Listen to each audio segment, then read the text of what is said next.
Hello, welcome everyone. Good afternoon. Hope everyone is ready for another great session and you've had a great day so far.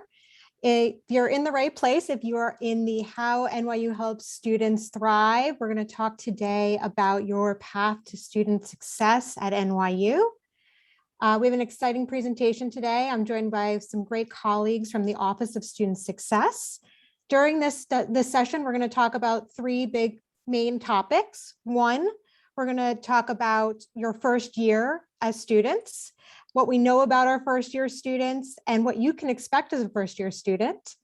We're going to talk about how the Office of Student Success is designed to help students thrive at NYU. And then we'll talk a little bit about what you can do to set yourself up for success. We're going to hear from student success specialists who are dedicated professionals, and every student at NYU has a dedicated student success specialist. And they're going to talk about some tips for students and how they can be successful. My name is Emily Schlamm, and I'm the Senior Director in the Office of Student Success, and I'm really excited to be here today and to talk with you. I'm also joined by my colleague, John Burdick, and I'll let him introduce himself as well.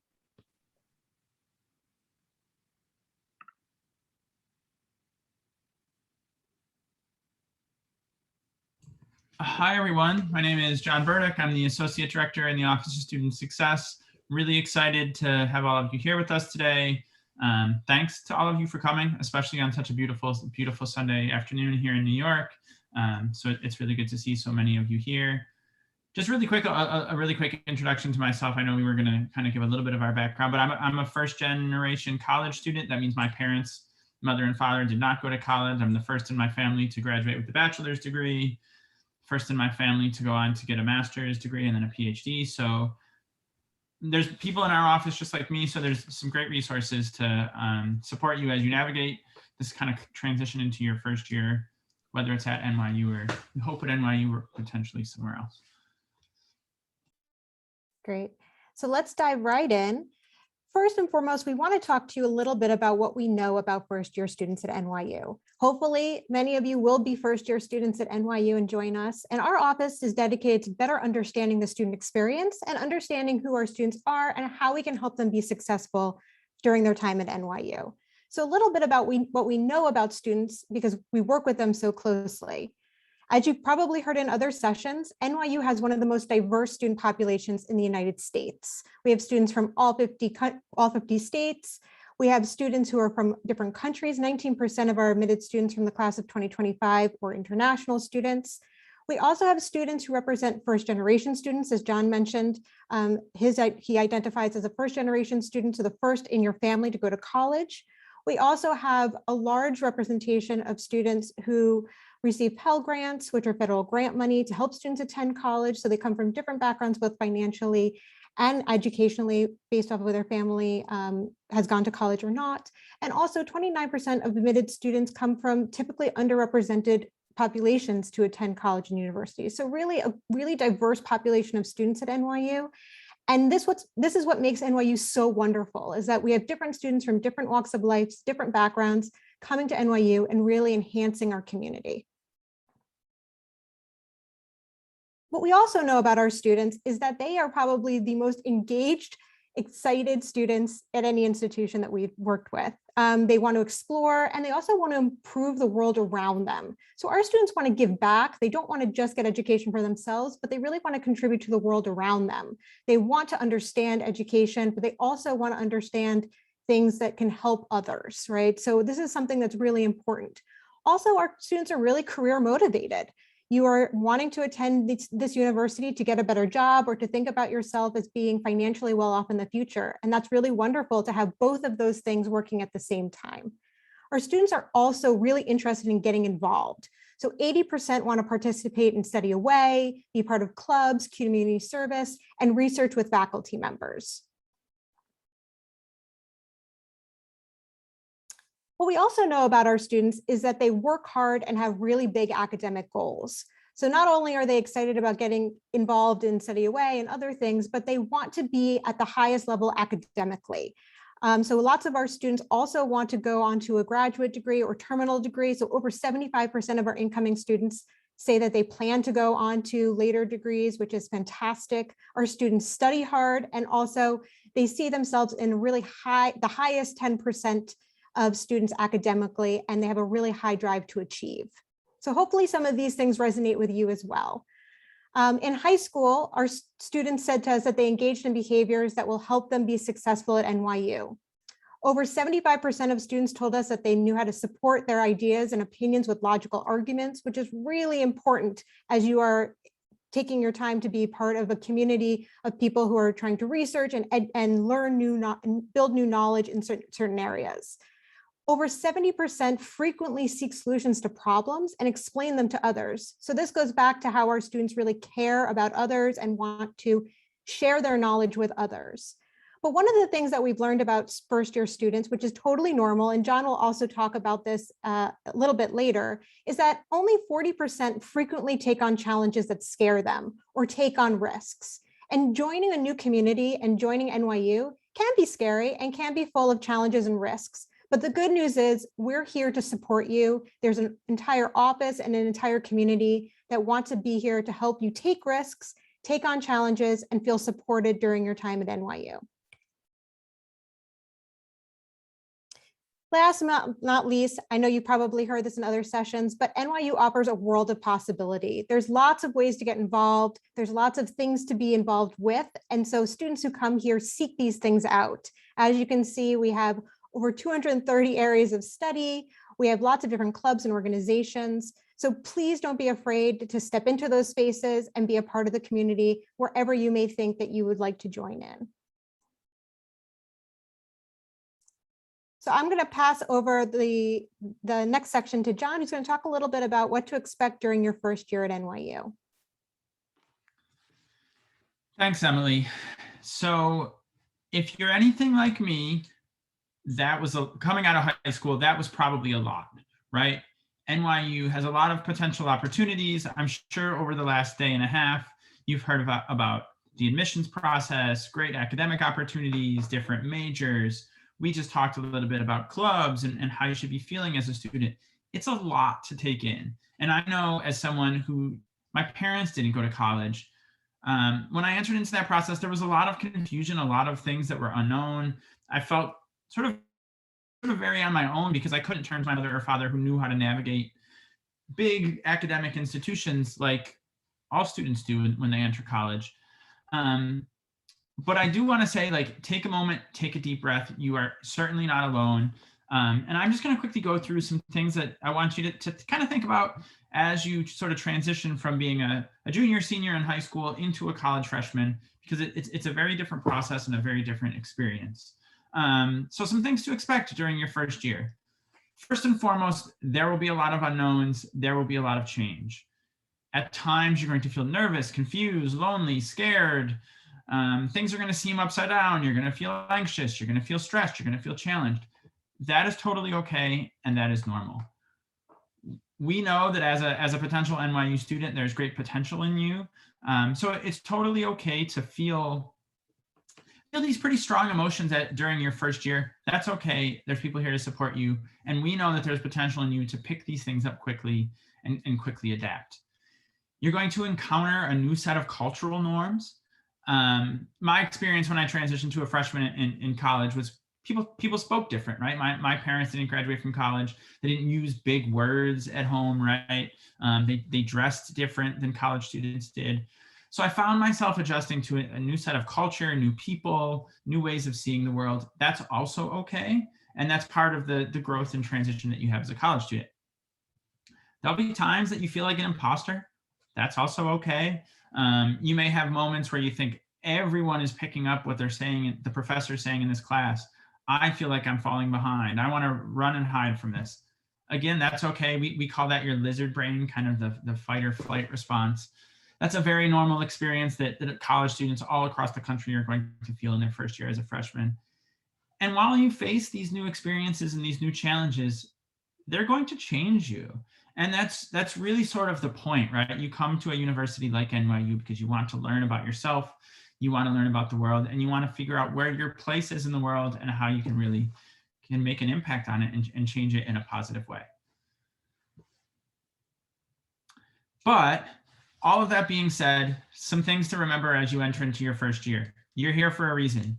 You wouldn't be invited to this session this weekend if we didn't see potential in you. You certainly won't be accepted to NYU if we don't see potential in you. So you're here for a reason. You're not alone.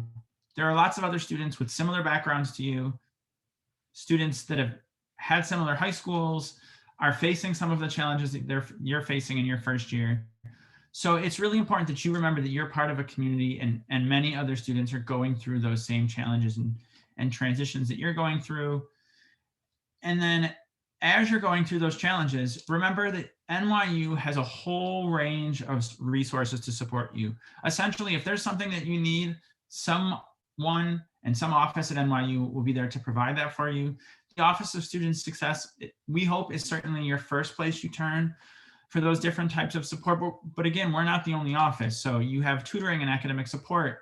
You'll have community building and social engagement resources where you can join clubs, events, sports, those sorts of things. There's health and wellness resources, counseling, so for your physical and emotional health, career services to help you find a job while you're a student, but then also after you graduate. And then financial education to kind of help you make sense of being a college student in New York. We all know New York is not the cheapest place in the world to live, so we certainly have support to help you navigate that. Okay, so what does our office do, right? You probably don't have an office in your high school called the Office of Student Success. What does a Student Success office do? Why are you in this session? What are we talking about? Who are we? What do we do? Great question. So our big goal is to make a big place, NYU, New York City, feel home. Feel small, feel like it's your home, and feel like this is a place where you can really overcome those challenges and grow into the person that you want to be after your time at a university. So how do we do that, right? So the Office of Student Success is actually four programs that comprise one unit. So there is the Office of Student Success itself. That's the team that Emily, myself, and the specialist that you'll meet in just a moment are part of. But we also have some other teams that you may or may not interact with while you're a student at NYU. So we have the Office of Financial Education. They do educational programming around how to navigate the financial costs of being a college student. So budgeting, resources, credit cards, those sorts of things. That's the office that you'll touch base with, really about how to understand what it means to navigate your time in college financially. Opportunity programs, those are state-funded programs that will help pre-college and college students, really supporting underrepresented populations that are New York City residents. You'll know if you're invited to be part of that program because someone from that team and from the admissions team will let you know. And then the Martin Luther King Jr. Scholars Program, it's a prestigious honors program, really designed in the legacy of Dr. King. And you can actually indicate on your Common App, if you haven't done so already, that you're interested in potentially being part of that program. So those are the teams, the programs, the units that make up our larger student success team. Okay, so what do we actually do? So our office is really here to be sort of your campus navigator. So when you don't know where to turn, when you have a question about how to make sense of this big, complicated university, we hope that you turn to us first. And so how do we do that? So we will reach out to you for intentional, personalized outreach. So you're going to hear from us. When you become a freshman, a first year, we will text message you with tips and resources. We'll reach out to you for one-on-one support. So that support may come in the form of academic coaching with a specialist. You'll get to meet a couple of our great specialists in a moment. It may be financial education, to talk about how to navigate your time as a college student financially, navigating those resources, and then some unique programs that we designed to really help you make the most of your time as a college student. And again, like Emily said, our job is to really pay attention to your experience as a student, to make sure you're thriving. So we'll do that through collecting data, information, working with colleagues across the campus. But really the whole goal of our office is to make sure you're making the most out of your time as an NYU student and you're succeeding and thriving as a result. Okay, so we have this group of people on our team called specialists. You'll get to meet two of them in just a second. But what do they do? When would you turn to them, and why would you turn to them for support? So really, you can think of this group, you'll get to meet them. during welcome week. So as you're moving in and getting settled on campus, and you can really think of them as your sort of navigators. So when you don't know where to turn, don't know who to go to for help, start with one of your specialists, and they will be able to help you navigate this large university and really take advantage of all of the resources that are available to you and make this place feel small. We can help with some other things, so help navigating those transitions, whether it's thinking about when you should be applying to study away, whether you're having questions about navigating some sort of academic problems that you may be having, thinking about study strategies, how to manage your time better. And you can really think of these specialists as your long-term support navigator specialist as you work your way from your first year to graduation in 3 to 4 years. Okay, so enough of me talking. I'm going to pass it over to two of our great specialists, Joni and Alexander, who are going to introduce themselves to you and then walk through some tips on how to be successful during your first year. Hey everyone, it's great to have all of you here on a Sunday. My name is Alexander. I use he, him pronouns. I'm one of the student success specialists here at NYU. I'm also on the financial education team. I went to a fairly large public high school in a somewhat small city in Michigan. My dad didn't finish college and my mom was the first in her family to go to college. So I have a lot of experience sort of navigating all of the complexities of university life, more or less on my own.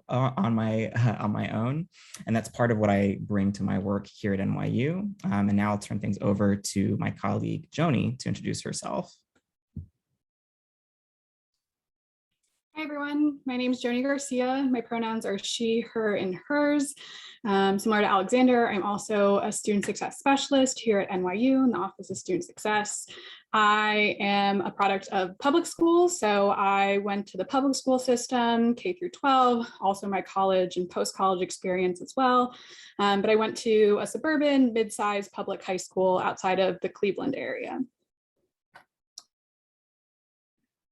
So now we're going to talk a little bit about some kind of general tips for success at NYU, but also success really at any university that you end up going to. So Joni and I are going to kind of trade off. Again, feel free to put any questions you have for the two of us or for the team in general into the Q&A. We'll be happy to answer them at the end. But to get started, our first sort of general tip is be proactive. And this is kind of a large kind of, being proactive can be interpreted in a lot of different ways. But really that means that you're going to want to get involved, ask questions, start meeting people early. It can be incredibly intimidating to start school. You will likely be experiencing a lot of different changes, as John kind of mentioned, all at the same time. I know for me, I was moving from college town in Michigan to New York City. It's where I did my undergrad in New York. And I felt very lost and very overwhelmed. And so thinking about what does it mean to be proactive? That can mean reaching out to people when you want to make friends. A lot of our first year students talk to us about how do I make friends? How do I meet people? How do I kind of build community in this new place? And honestly, the best way to do that is to just ask folks, right? Say hey, I think you're cool. Do you want to get coffee sometime? Or, hey, a bunch of us are going to this museum this weekend. Let's go check it out, right? Putting yourself out there and kind of taking that first step. I know it's uncomfortable, but you've also got folks like us here to help with that process. Another way to be proactive is thinking about in the classroom, right? I used to be an instructor. I taught English and writing at a university when I was in graduate school. And I, as the teacher, did not know when students weren't understanding an assignment or weren't understanding a major concept unless they told me, right? So if doing well academically is important to you, if getting good grades are important for what you want to do later in life, tell folks early, talk to your professors, go to their office hours, reach out, in September at the beginning of the semester instead of in December when it may be a little bit too late. And for our next tip, I'll kick things over to Joni. Wonderful. Thanks, Alexander. So this is a perfect segue. Our second tip is learning the lingo.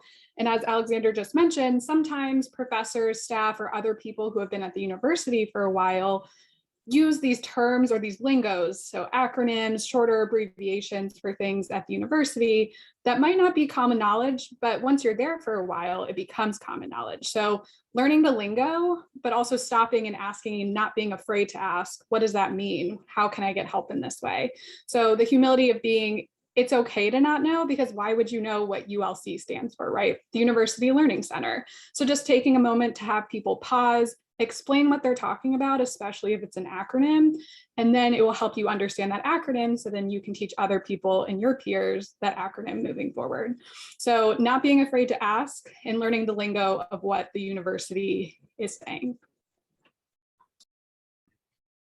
So kind of along these lines, right, it's important to start building academic skills early in your time at, again, NYU or any other university. And so these sorts of academic skills can, again, fall into a large number of categories. Sometimes it means time management, right? For me, I had a pretty strict schedule. I woke up at too early o'clock in the morning to go to class, and then I was done around 3 o'clock, and my day was pretty much set all through high school, right? Where I didn't have a lot of control over where I needed to be at what time.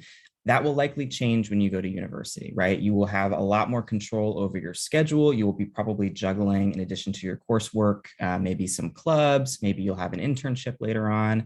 And so figuring out ways to like make the most of your time, make your calendar something that works for you. I quickly realized in college, I'm not a morning person. I think optimistically, my first semester signed up for like a 7:30 a.m. French class, and I could not function in English at 7:30 in the morning, much less in French. So something for me was learning like, okay, what works for me? How can I build my schedule in such a way that I'm going to do well? So that's just one skill. Going to class, you won't have someone necessarily standing over your shoulder, making sure you're there. So making sure that you kind of have that discipline to get yourself to the lecture hall or show up for the Zoom if you have remote courses.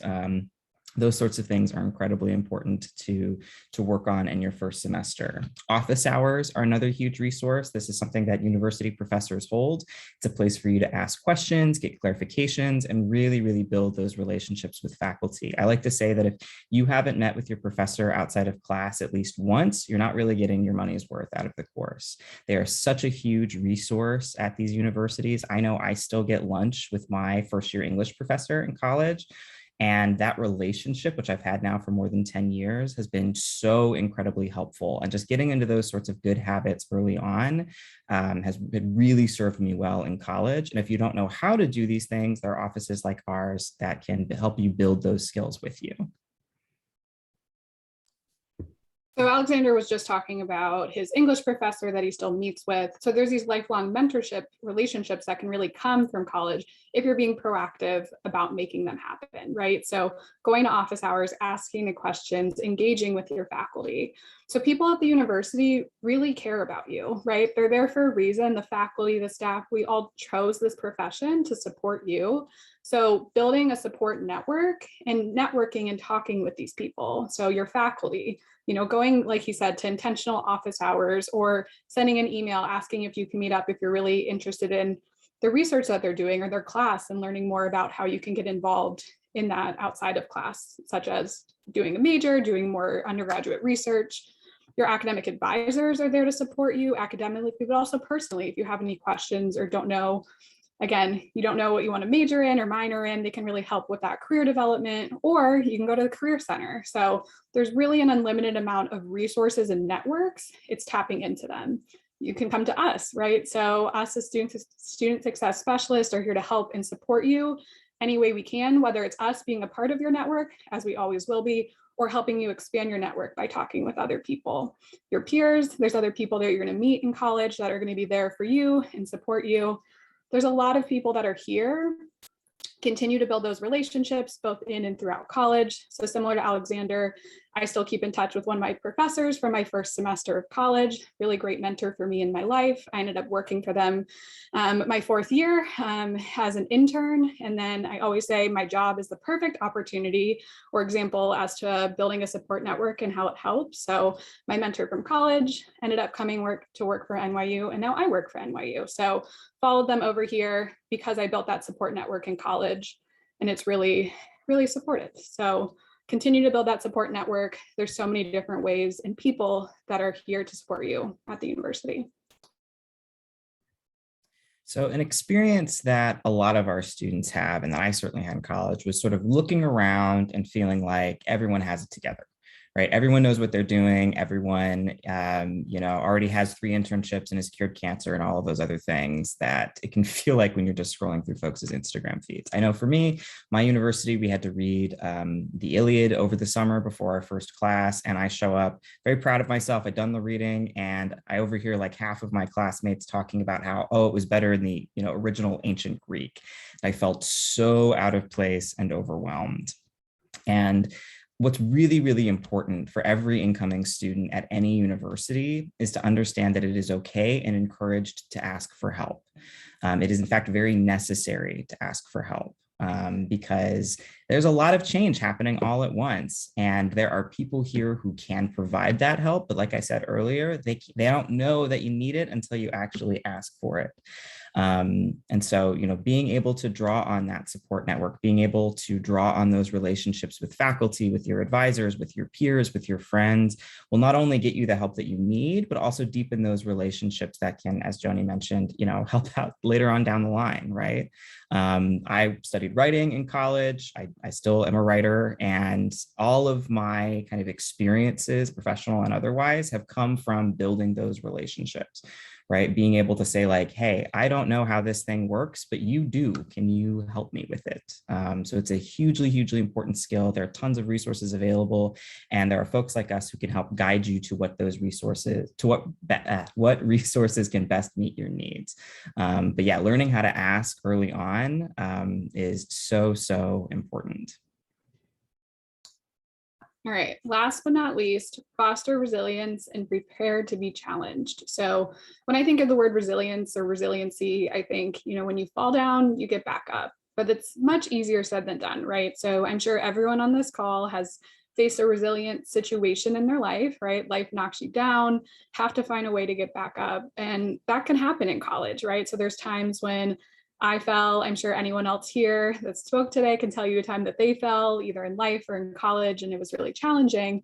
But going back full circle to your support network, really using those people, and there's people here to help you really get back up when you fall. So some students really face this concept of imposter syndrome, right? So doubting, you feel like an imposter where you're at. Why did NYU pick me? Why did X, Y, or Z school pick me? Like, what am I doing here? I can't believe I'm here. And just really believing in yourself, supporting yourself in this growth mindset of challenge is a good thing. It can be challenging to feel challenged, right? Or there can be a growth mindset when that happens. But at the end of the day, like John mentioned earlier, wherever you end up, we hope it's NYU. You were chosen for a reason. University believes in you, and continue to foster that sense of resiliency to keep moving forward and really leaning on people, not being afraid to ask for help. And I always say the best advice I can give a first-year student whenever they ask is, what advice do you have? And I say, well, I think it's really important to ask for help before you need help, because often when you're asking for help, it's too late, right? So ask where you can go to tutoring before you feel like you need tutoring. So tutoring isn't just for people who are falling behind. Tutoring is for staying ahead. One example is something that takes a lot of bravery to ask for help, but really has a really positive outcome when you do.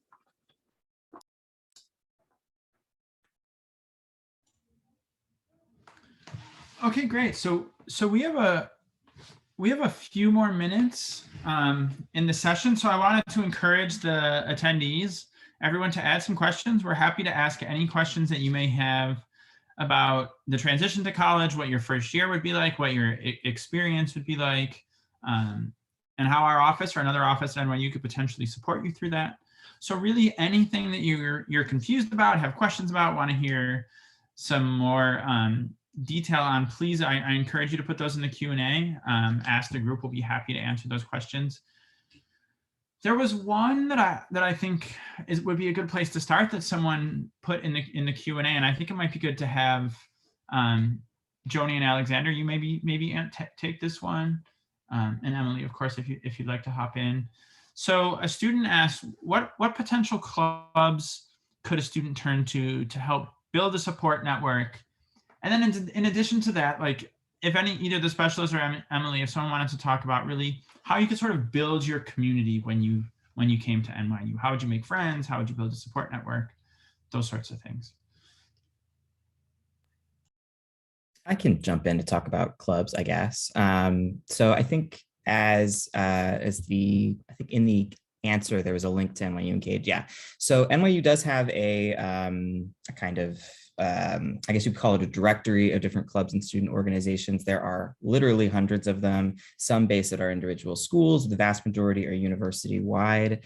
And in terms of picking a club, in terms of like how to kind of pick the one that you want to get involved in, there's a big day at the beginning of each semester called the Club Fest, where you can kind of get to meet folks, that sort of thing, and kind of learn which clubs you want to join. I always recommend like go to a few sessions of anything that kind of strikes your interest. And then once you decide, ooh, actually, this is the thing that I want to do, you spend a little bit more time and kind of get invested in the club structure.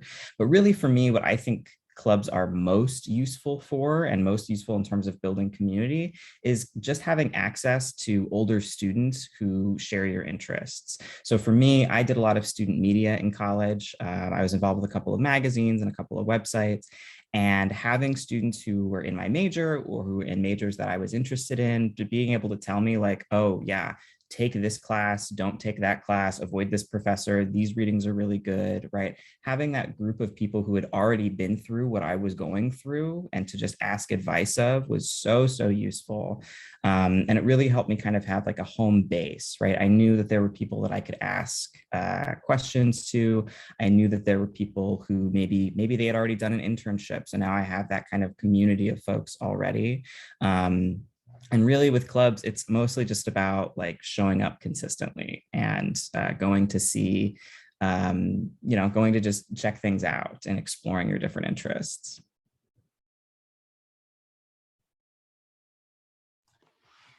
Okay, with that in mind, there was another question from one of the attendees. I'm not sure if one of the specialists want to take this one too. Just some tips for coping from being away from home. Moving away from home for the first time, tips for coping with that. I think you might have touched on some of this already, Alexander, but I don't know if Joni and Emily had stuff they wanted to add.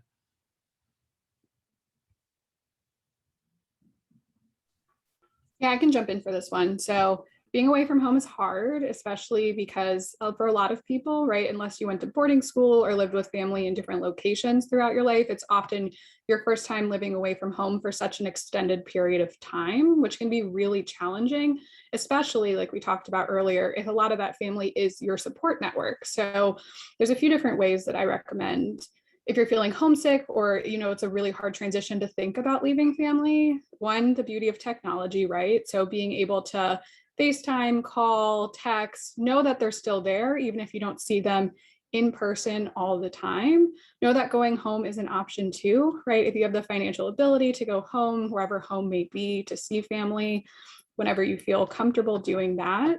I know we're still in a pandemic, so some people might not feel comfortable doing so. The biggest advice I always give first-year students is give yourself time to adjust. I think really the first few weeks are just a shock to the system of, especially if you're not used to being on your own for long periods of time. So I would say give it 6 weeks. If it starts off a little bit rocky, it always gets better. So give yourself about 6 weeks to really feel that independence. And if you're still feeling homesick after that, then feel the need to like go home, get that little dose of home and family. So really finding that regimen of making sure you're at school enough, right, to enjoy that experience, but how much knowing yourself and how much you need to recoup and be with family too. So if you know yourself best, and that's every 6 to 8 weeks, you need to go home. For myself, it was probably about once a semester. I'm sure my mother would have loved to see me more, but knowing yourself and when you need to really recoup and be around family, and also know that friends can become family too, right? So people you make friends with at the university, different support networks. Again, I'll keep hammering that point home because it's really important to know that we're here for you and these people can feel like family too. There's a lot of really great questions coming in the chat. So I'll say keep them coming because there's some good ones here. Obviously, we won't be able to get through all of them in the time we have left. So I'm going to bounce around a little bit and answer some of the ones that are particularly relevant to our office and the work we do.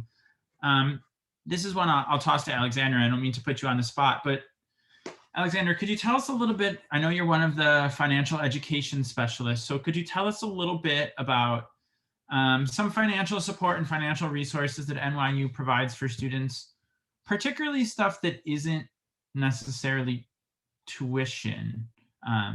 So maybe if you could talk a little bit about how financial education helps students who want to kind of navigate their time in the city.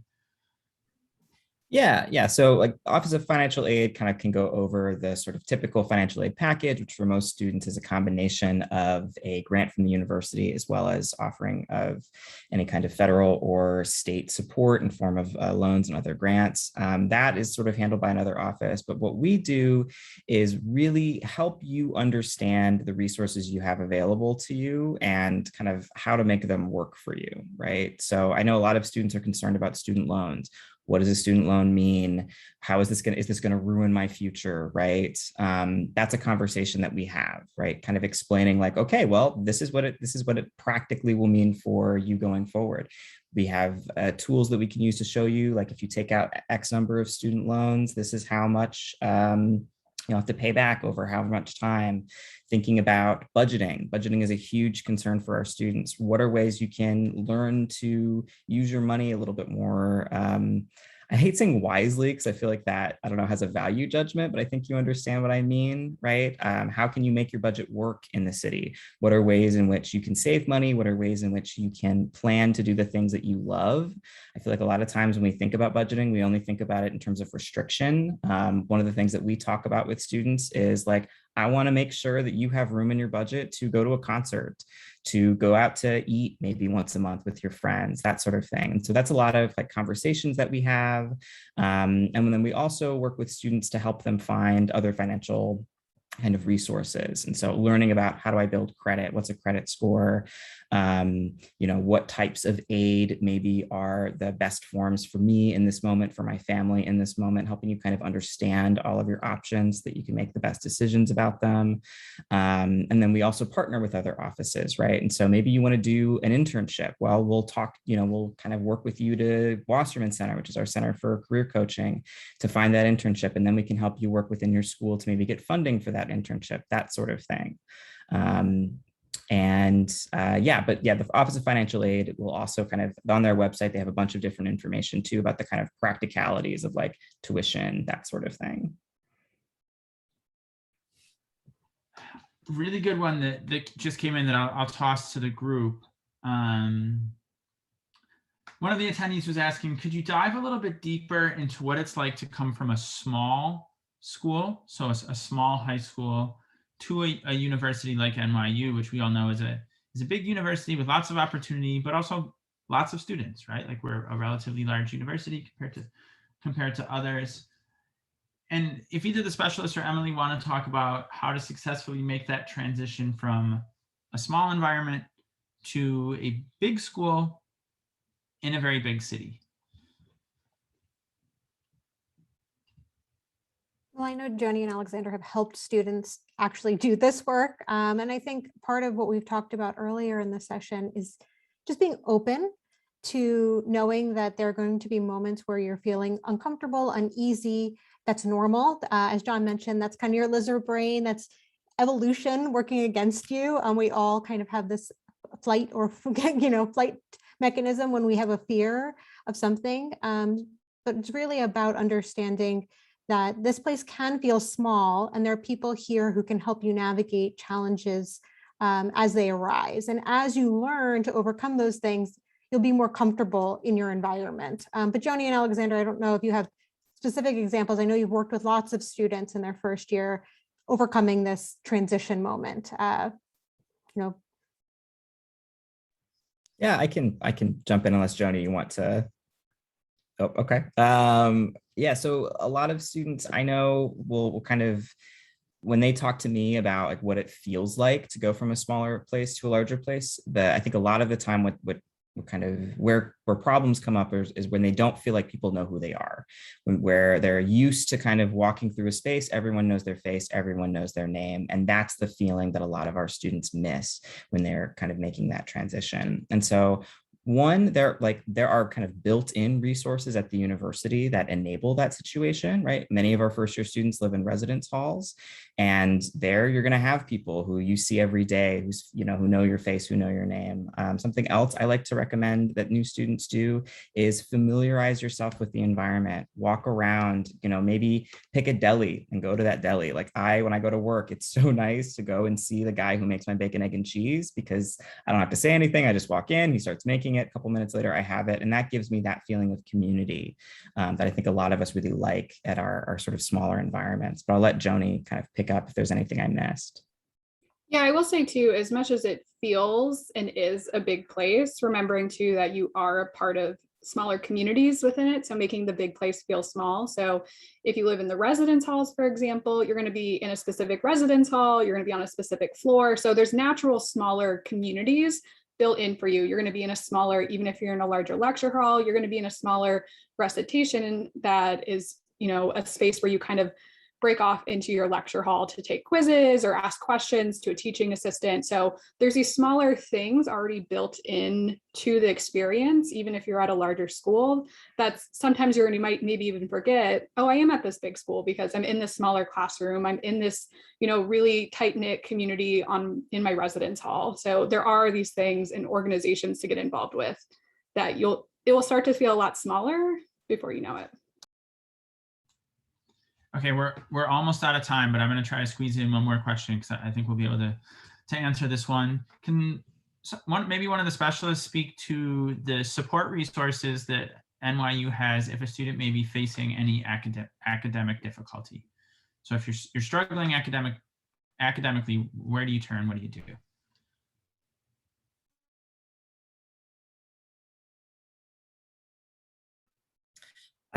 So there are a bunch of different resources. First, we have a number of tutoring opportunities. We've got a writing center for help specifically with writing. There's the University Learning Center. There's the Academic Resource Center where we have subject-specific tutoring. So maybe it's a biology class where you're like, oh God, all I know is that a mitochondria is the powerhouse of the cell, but nothing else seems to stick. So there's a place you can go. You can also meet with one of us on the specialist team, and we can kind of talk you through some of the other aspects of academic life. So time management, your schedule, those sorts of things. And we can also give you kind of practice talking to your faculty, who are a huge, huge help, right? So maybe you're a little scared to talk to your professor. You can talk to one of us first, and we can kind of give you some tips and ways to make that conversation go a little bit more smoothly and get that academic help that you need. Great. Well, thank you to everyone out there who's watching, as well as John, Alexander, and Joni. Up on the screen, we want to connect with you. We want to hear from you. We know that you're not yet a student at NYU, but you are kind of thinking about things, and the admissions team is there to help answer those questions. But when you do start to decide on NYU and you are part of the community, reaching out to a student success specialist is number one on your to-do list, but we will be reaching out to you as well. A lot of these questions that you've been putting in the chat have just really been meaningful, thought-provoking, and they're exactly what we want students to be thinking about as they are entering into an institution. So wherever you decide to go, please take some of these tips and these thoughts in mind. And we are here when you do come to campus and when you are part of the community, we are here as your first point of contact to help you navigate and help you get through your time, whether it be your first year all the way till when you graduate. We are here for you. So thank you for your time, and we hope that the rest of your sessions are enjoyable and have a great rest of your weekend.